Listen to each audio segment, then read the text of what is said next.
好，说来就来，我是倩倩，欢迎来到我的频道。今天呢，我们要聊聊关于星际种子和光之工作者，他们到底是谁？经常呢，有人会把这两者给搞混，不太清楚这两者的分别到底是什么。星际种子呢，它是由外星人转世为人类的孩子。而光之工作者呢，是在这个地球带有使命的灵魂。每个星际种子和光之工作者呢，都带有不同的使命，但是他们的主要目的是来帮助人类，帮助这个世界扬升维度。未必每位星际种子呢都是来帮助地球的，有些呢他们只是纯粹来玩，和这个宇宙救济计划没有太大的关联。但是那些带有任务为世界奉献的星际种子呢，他们都算是属于光之工作者的一员。但光之工作者未必全部都是来自外星，也有来自亚特兰蒂斯以及利姆利亚转世的灵魂。亚特兰蒂斯和利姆利亚是在人类还没有存在前呢，存在于地球的公元1万年前，被大洪水给毁灭的高度文明。那时期的文明呢，比我们现在还要先进，至少500年。他们原本是地球的灵魂，只是来自不同的文明。所以可以这么说吧，只要你愿意帮助这个地球扬升的话，不管你来自哪里，你就是属于光之工作者的一员。这也代表着这些星际种子呢，他们必须放弃他们原本的更高的维度，来到宇宙里最具有挑战性的3维度世界，来执行他们的使命或任务。通过来体验以及为这个世界奉献，他们可以得到灵魂智慧的提升，但是也带有巨大的风险。每个生命转世之前呢，他们都必须删除掉他们的前世记忆。这些星际种子所面对的风险呢，便是在他们转世为地球人之后，如果他们没有想起自己是谁，或忘记了自己的任务，那他们会被困在这个世界，被其他地球的灵魂给同化，无法回到他们原本的世界了。他原本是来帮助这个世界的，但是他自己也迷失在这样的地方了。那为什么会有这个宇宙救济计划出现？为什么会有外星人来帮助人类这个现象？因为目前这个世界进展呢，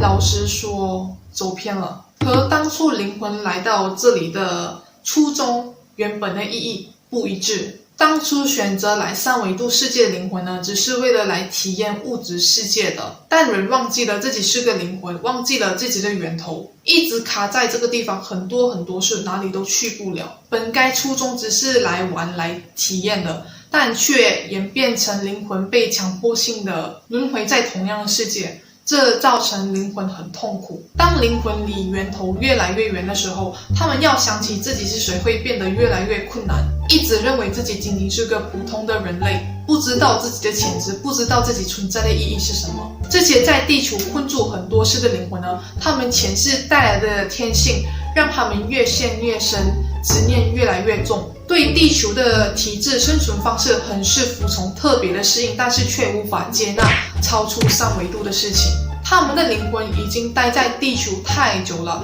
已经和宇宙失去了连接，所以自然就无法超越摆脱这场永无止境毫无意义的轮回。因此人类需要靠外力的帮助，需要有觉知者的指引。执念越来越重，象征着灵魂能量的不平衡。这些能量对宇宙的影响力其实是非常大的，就好像玩游戏沉迷一样，明明只是个虚幻的东西，但是人却较真起来。我们对地球的影响不只是仅于表面所看见的乱丢垃圾、消耗资源、不环保的形式，我们肉眼看不见的磁场也正在影响着万事万物。生命看似是分离的，但其实我们都是在互相影响着彼此。我们生存的地方，我们的环境、自然生态可以影响我们，而我们也可以影响它，因为我们的本质都是一样的，都是由粒子和频率形成的生命。当人开始执着于这世间的一切，比如感情、财富、亲情、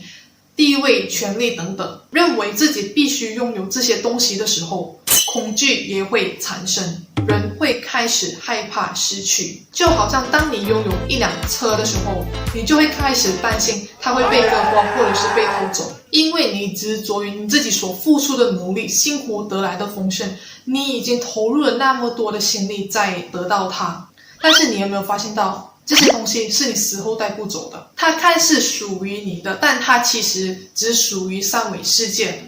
你的本质是灵魂，不是人类。人类只是你暂时扮演的其中一个角色，但是执念却是人的生存之道。我们的生活方式呢，都是由恐惧来推动的。比如害怕没钱就打工，害怕没人爱就减肥，害怕被歧视就不敢做自己，害怕得病就吃许多保健品，害怕孩子过得不好就每天失眠。你看见吗？我们生活的出发点呢，都是源于恐惧，所以普遍人的身上呢，他们的负能量都是多过正能量的，这已经是人的常态了。因此你周遭的环境、自然生态一直都在接受你这个不平衡的能量的，全球的人都一直处在这样的状态。当自然生态面临极限，无法再负荷这些能量的时候，这些能量终究有一天会爆发的。就好像你吃的太多，你的胃撑不下去，会把身体多余的食物给吐出来一样，然后那些所谓的世界末日就会发生了，像亚特兰蒂斯一样，这个地方就会拜拜。所以其他非地球的灵魂被允许来帮助这个世界，但是不可以影响人的自由意识。这些星际种子呢，通过转世为人类，可以更好的理解人所面临的情况，去亲身经历，才能更清楚地球人所面临的阻碍环境，为何人的意识发展到这样的地步无法放下。在他们想起自己是谁之前呢，他们就像普通人一样过着自己的生活，面对自己该面对的课题。等到他们的时机到的时候，他们就会想起自己的使命。当然他们所得到的信息呢，仅是知道自己是谁，但是要如何突破这个世界呢，还是必须要靠自己摸索，这样才能感同身受，懂得如何把最适合的方式去指引人去突破。如果他们一下子记起所有的事情，一味的传达信息却无法感同身受的话，会比较难让人去理解。因为很多事情在外星的眼里是非常容易的，但是要人做起来真的很难，所以自己去亲身经历才能体会到人的处境。每位星际种子和光之工作者都有不同的任务，他们都有自己比较擅长的领域。这些主要的任务我把它归类为4大部门。第一就是负责管理地球能量的，第二呢就是负责分享智慧的，第三就是疗愈者，第四就是创造者。这4大部分细分下来呢，每个人都负责不同的任务。属于能量管理的部门呢，他们有些就必须把光的能量导入地球，他们的体质会比普通的人稍微的不同，他们更容易接收到宇宙的能量，他们的身体就是一个光的管道，宇宙会通过他们的身体把能量导入地球。像我刚才所说的，地球的能量状态呢是负能量多过正能量的，所以会需要更多的正能量来稳固这里的磁场。然后也有负责清理负能量的光之工作者，他们会通过冥想观想来清理疗愈地球。那分享智慧的部门也有不同的任务，每个人的任务呢是负责去分享，但是分享的内容呢和扮演的角色未必都是一样的。有些你们看见的灵修大师，比如萨古鲁、艾薇哈特、延伸法师，他们就是通过书籍、演讲分享他们拥有的智慧。那也有像我在 YouTube 分享的，也是其中的一类。你可以看见每位 YouTuber 的分享领域都不太一样，有一些是更专注在外星主题的，有些更多的是专注在自我领袖的。我们的内容未必都是一致的，但是我们的方向都是一样的，就是分享我们所知道的事情，让人们去看见。另外一种方式的分享呢，就是通过通灵，与养生大师、天使、外星人连接，把他们的信息传达给世人。那疗愈者呢，他们就是负责疗愈生命的，他们的特质是可以看见或感受到别人的磁场，拥有扫描人的精神状态以及健康状态的能力，并且懂得连接宇宙的能量去疗愈人。占卜师也是属于疗愈的一种。当人面临了人生曲折或困难的时候，占卜师可以作为人的高我的桥梁，把他们高我想要传达的信息通过抽牌传达给当事人，帮助他们得到精神的疗愈，以及给当事人一个明确的方向。也有一些孩子在他们出生的时候已经有一种愿意奉献拯救生命的感觉。他们未来的志向呢是当医生啊、兽医啊、护士等等的。这些人都算是光之工作者的一员，但是他们未必意识到自己就是光之工作者。而创造者呢，他们在社会的眼里，他们通常都会被归类为天才。他们主要是创造新的方式或科技来帮助地球，比如培植肉计划，也叫做人工肉。这项技术已经有多个研究计划在测试，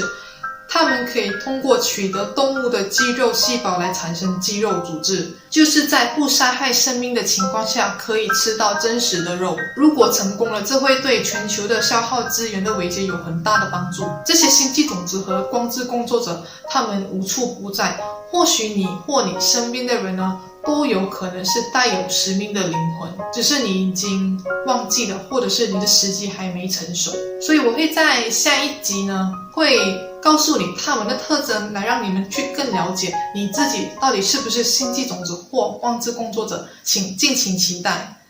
喜欢的话就订阅、分享、点赞，非常感谢你的收看，我们下期见，拜拜。